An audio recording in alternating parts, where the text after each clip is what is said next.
ये कहानी सच्ची घटनाओं से प्रेरित है। चैनल किसी भी असामान्य घटनाओं या परलौकिक शक्तियों के अस्तित्व का दावा नहीं करता और ना ही ऐसी घटनाओं को प्रोत्साहित करता है। कुछ व्यक्तिगत कारणों और गोपनीयता बनाए रखने के लिए इसमें प्रयुक्त नाम और स्थान बदल दिए गए हैं। हमारा उद्देश्य इसमें शामिल व्यक्तियों की पहचान को छिपाना और उनकी गोपनीयता का सम्मान करना है।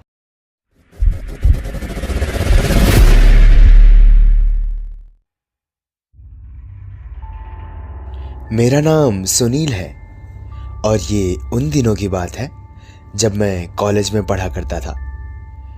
मेरे दोस्त सूरज, संदीप, सचिन और रोहित, हम 5 बिल्कुल करीबी दोस्त थे।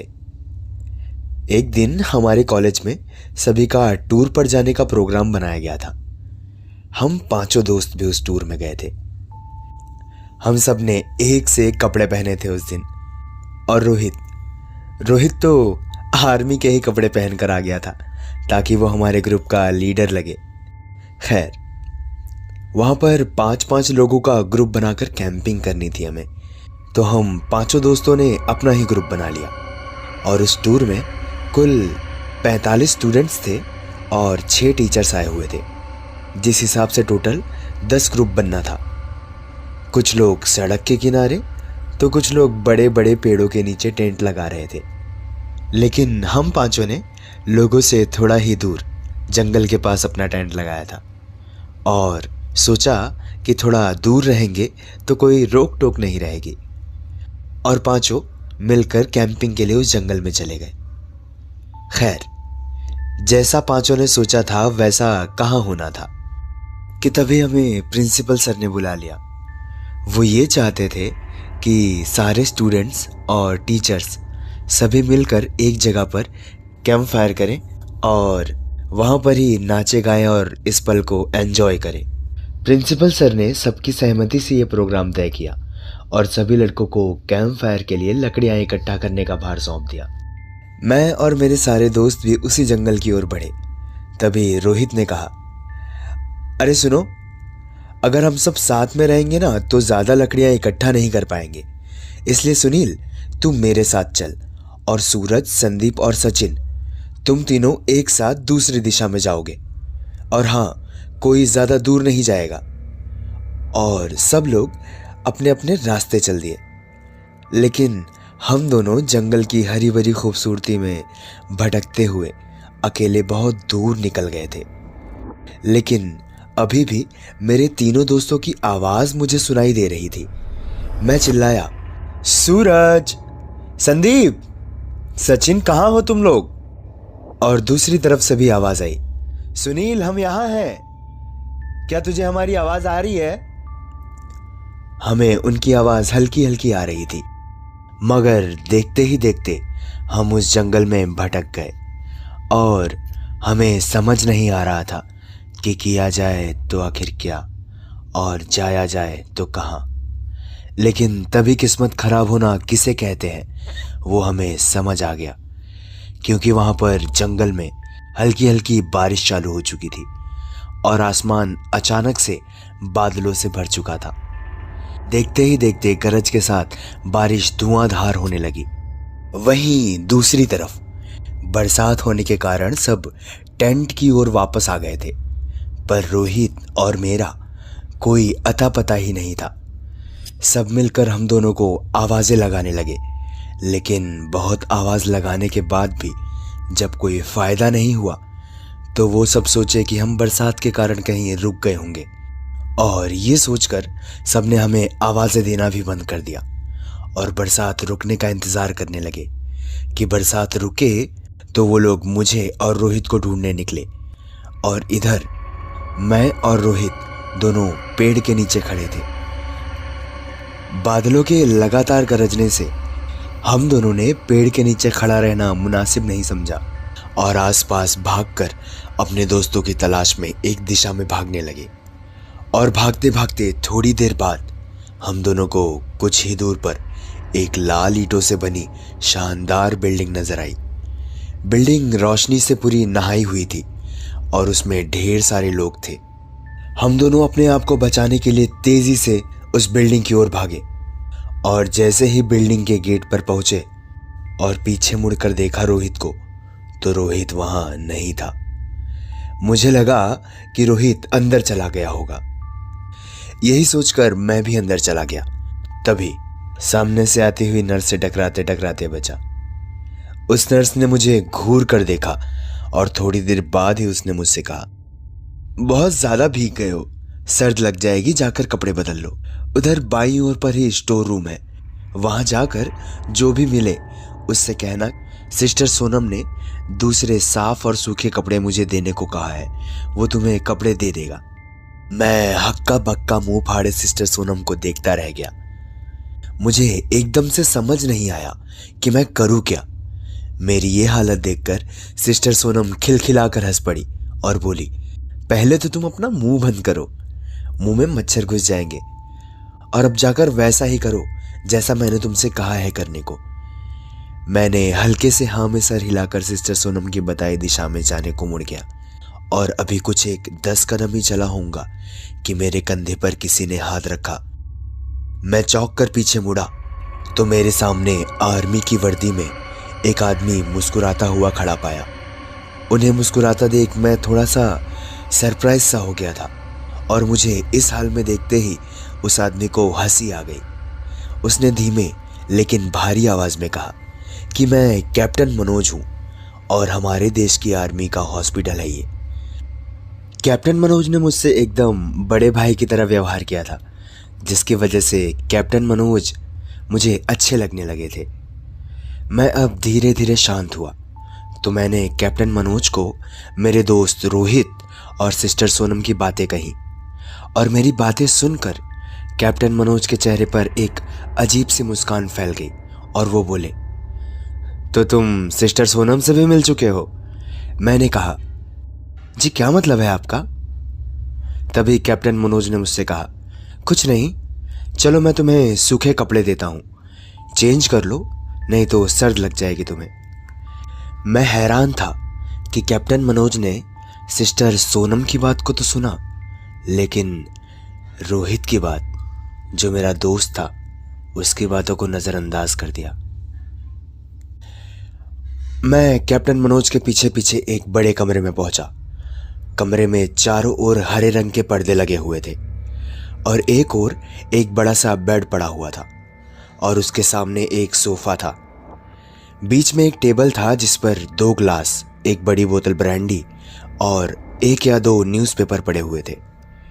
कमरे के एक कोने में एक बड़ी सी अलमारी थी जिसमें से कैप्टन मनोज ने मुझे एक आसमानी रंग का कुर्ता और पैजामा निकाल कर दिया और कमरे से लगे बाथरूम की ओर इशारा करते हुए मुझसे कहा कि जाओ उसमें चेंज कर लो। मैं बाथरूम में गया और जैसे ही कपड़े चेंज करने के लिए पलटा, वैसे ही एक बॉम्ब ब्लास्ट हुआ बहुत जोर से और मेरे कान बिल्कुल सुन्न हो गए। और फिर जब हिम्मत करके मैंने आंखें खोली तो नजर बाथरूम की एक दीवार पर पड़ी तो देखा वो दीवार खून के छींटों से बिल्कुल भरी हुई थी। ये देखकर मैं घबरा गया और जल्दी से बाहर निकलने को मुड़ा ही था कि तभी बाथरूम में लगे एक आईने में खुद को देखा और देखकर मैं चौंक गया था, क्योंकि आईने में मेरा पूरा शरीर तो नजर आ रहा था, लेकिन मेरे शरीर पर ये जो मेरा सर था वो गायब था। ये देखकर अब मैं बुरी तरह से डर गया और मैं हड़बड़ाकर बाथरूम से बाहर भागा। मैं बाहर निकला ही था कि मेरे सामने जो था वो देखकर मुझे अपने आंखों पर विश्वास नहीं हो पा रहा था। मेरे सामने टूटी फूटी अलमारी पड़ी हुई थी, टूटा फूटा बेड और जगह जगह से फटा जला हुआ एक सोफा पड़ा हुआ था। मैं उस कमरे से तुरंत बाहर भागा तो बाहर का नज़ारा कमरे के नज़ारे से भी ज़्यादा खतरनाक था। वहाँ पर वार्ड बॉय, नर्स, गार्ड और कुछ आर्मी के ऑफिसर्स की कटी फटी जगह जगह से सड़ी हुई लाशें पड़ी हुई थी। ये देखकर मैं वहाँ से दरवाजे की ओर तेजी से भागा, लेकिन मुझे वहाँ से बाहर निकलने का कोई दरवाज़ा ही नहीं मिल रहा था। मुझे वहाँ अपनी ज़िंदगी अब ख़त्म होती दिखाई दे रही थी कि तभी अचानक गोलियों के चलने की आवाज़ आई और मैं उन गोलियों से बचने के लिए कमरे में जाकर छिप गया और अपने सर को घुटने में छिपाए हुए एक कोने में बैठा रहा। मैं समझ नहीं पा रहा था कि ये सब मेरे साथ क्या हो रहा है कि अचानक से सब कुछ बिल्कुल शांत हो गया और अब कमरे में कोई आवाज नहीं आ रही थी। मैंने अपना सर उठाकर ऊपर की ओर देखा तो पाया कि मैं अभी भी उसी बाथरूम में कपड़े बदले बैठा हुआ हूं। मैं जल्दी से उठकर बाहर निकला तो मुझे इस तरह से बाहर निकलते हुए देखकर कैप्टन मनोज मुझसे हंसकर बोले, क्या हुआ? अरे क्या हुआ भाई, कहाँ जा रहे हो तुम? तुमने तो मुझे अपना नाम भी नहीं बताया अभी तक। तो घबराते हुए मैंने उनसे कहा कि मेरा नाम सुनील है, और ये कहकर मैंने उनसे वापस अपने लोगों के पास जाने की बात कही। तो इस पर कैप्टन मनोज ने मुझसे कहा, कहाँ जाओगे? बाहर बहुत तेज बारिश हो रही है ना, लेकिन तुम जाना क्यों चाहते हो वैसे अचानक से? ये मैं समझ नहीं पा रहा हूं। इस पर मैंने कहा, कैप्टन मनोज, आपके बाथरूम की एक दीवार खून के छींटों से पूरी भरी हुई है, और आपके बाथरूम में लगा वो आईना भी कुछ अजीब सा ही है। उसमें मुझे मेरा पूरा शरीर तो दिखाई दिया, लेकिन मेरा सर ही गायब था। और फिर जब मैं बाहर की ओर गया तो वहां पर ढेर सारी लाशें पड़ी हुई थी, और पता नहीं कहां से अचानक गोलियों की आवाज आने लगी थी, और फिर अचानक से सब ठीक हो गया। पता नहीं यहाँ क्या क्या हो रहा है मेरे साथ। अब मैं बिल्कुल भी यहाँ नहीं रुकूंगा। मुझे जाने दीजिए यहाँ से। बारिश में ही भीगता हुआ चला जाऊंगा मैं अपने कैंप में। ये कहते हुए मैं कमरे से बाहर जाने वाले दरवाजे की ओर बढ़ा कि तभी कैप्टन मनोज ने अकड़ती हुई आवाज में मुझसे कहा, रुको, तो तुमने सब कुछ देख ही लिया? तो इस पर मैंने कहा, जी क्या मतलब है आपका?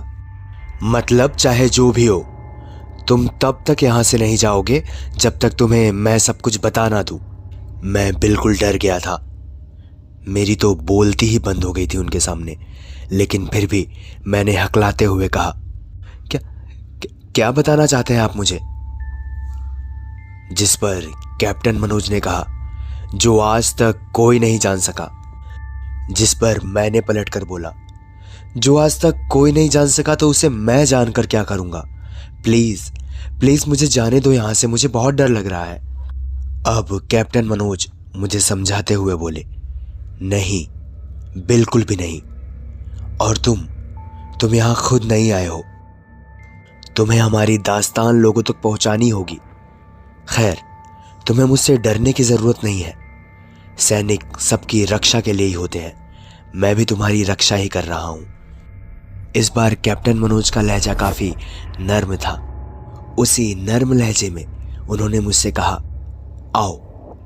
आओ मेरे साथ सोफे पर बैठ जाओ, मैं तुम्हें एक कहानी सुनाता हूं। कहानी खत्म होते ही मैं तुम्हें तुम्हारे कैंप तक जीप से छोड़ आऊंगा।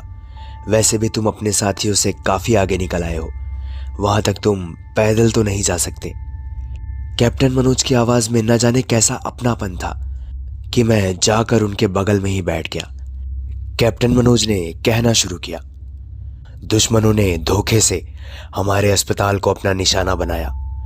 दुश्मन देश के 2 सैनिक हमारे सैनिकों के वेश में एक हमारे ही घायल सैनिक को लेकर आए थे। वो घायल था और हमारे देश की सेना ने उसे बहुत ढूंढा था, लेकिन वो नहीं मिला कहीं। शायद साजिश के तहत उसे घायल होते ही घुसपैठियों ने उसे कहीं छुपा दिया था। अचानक अपने खोए हुए सैनिक को अपने अस्पताल में पाकर सभी खुश हो गए थे, और बिना ज्यादा पड़ताल किए ही हॉस्पिटल के गेस्ट रूम में घायल को लेकर आने वाले बहरूपियों को ठहरने की इजाजत दे दी गई। अभी उस सैनिक का इलाज चल ही रहा था कि जोरों से ब्लास्ट हुआ, और जो बच गए उन पर गोलियां चली। पूरा हॉस्पिटल एक पल में खंडर में तब्दील हो गया था। इस पर मैंने बोला, लेकिन हॉस्पिटल तो अभी भी शानदार खड़ा हुआ है। मेरी बातों को अनसुना करते हुए कैप्टन मनोज ने अपनी बात जारी रखी कि कोई भी उस हादसे में नहीं बचा था। दीवार पर पड़े खून के छींटे भी उसी ब्लास्ट में मारे गए हॉस्पिटल के लोगों के ही थे। मैंने बोला, हाँ, पर यह हॉस्पिटल मुझे खंडर तो नहीं दिख रहा। जवाब में कैप्टन मनोज के चेहरे पर रहस्य भरी मुस्कान थी, और उनका चेहरा अजीब से भावों से भर गया था। मैं उनके चेहरे को देखकर अंदर से दहल गया था फिर भी मैंने हिम्मत करके पूछा, आप उस ब्लास्ट में बच कैसे गए? सुनते ही कैप्टन मनोज ठहाका लगाकर हंस पड़े और मुझ पर एक भरपूर नजर डालते हुए उन्होंने कहा, यह कहानी आज से लगभग 50 साल पहले की है और मैं भी उसी घटना में 50 साल पहले ही मर चुका हूं। इसके आगे उन्होंने क्या कहा मुझे कुछ नहीं पता। चेहरे पर गीलापन का काफी एहसास हुआ तो मैं नींद से जागा। मुझे घेरे हुए क्लासमेट, दोस्त और सभी टीचर खड़े हुए थे। मेरे आंख खोलते ही मेरे सर ने मुझसे कहा, थैंक गॉड तुम्हें होश आ गया। तो इस पर मैंने बोला, रोहित कहाँ है? रोहित मेरे साथ ही आया था उस जगह। सर ने इस पर कहा, रोहित तो नहीं मिला हमें, लेकिन तुम जंगल में न जाने कहाँ भटक गए थे। जब सभी लौट आए और तुम नहीं आए तो हम सभी मिलकर तुम्हें ढूंढने को निकले थे। काफ़ी दूर जाने के बाद हमने एक जीप आती हुई देखी थी जिसमें एक आर्मी मैन तुम्हें पीछे की सीट पर सुलाए हुए हमारे कैंप को ढूंढते हुए आ रहे थे। उन्होंने हम सबको भी अपनी जीप में बिठाया और कैंप तक छोड़े। हमने उन्हें काफ़ी रोकने की कोशिश भी की, लेकिन वो ये कहते हुए चले गए कि वो अभी नहीं रुक सकते थे, उन्हें थोड़ा काम है। जब हमने तुम्हारे बेहोश हो जाने और उन तक तुम्हारे पहुंचने के बारे में पूछा तो वो कहने लगे कि ये बात हमें तुम ही बताओगे और तुम जो भी बात बताओगे वो एक एक शब्द सही होगी। सबकी उत्सुक निगाहें अपनी ओर लगी देखकर मैंने धीमे से पूछा, क्या उनका नाम कैप्टन मनोज था? सर ने हाँ में सर हिलाया। मैंने सबको उधर चलने को कहा जहां से वो जीप आती देखी थी सबने। पहले तो सर तैयार नहीं हुए, लेकिन मेरे बहुत कहने पर वो राजी हो गए। सुबह होते ही हम उधर की ओर गए। मैं उस जगह पर पहुंचकर बिल्कुल हक्का बक्का सा रह गया था, क्योंकि वहां पर अध जला एक खंडर था जिसके एक टूटे पत्थर पर लिखा था आर्मी हॉस्पिटल। अब सब बिना रोहित के ही घर लौट आए थे। तकरीबन 1 हफ्ता बीत चुका था उस टूर को और अब मेरी हालत भी काफ़ी हद तक ठीक थी, तो मैं कॉलेज गया था। रोहित से मिला तो रोहित ने मिलते ही मुझसे कहा, हाय ब्रो, व्हाट्सअप, कैसा है? सॉरी यार, मैं तुम लोग के साथ टूर पे नहीं आ पाया। वो क्या है ना, मेरी मम्मी की अचानक से तबीयत खराब हो गई थी, तो इसलिए मुझे प्लान कैंसिल करना पड़ा। और आप सुन रहे थे मौत के बाद।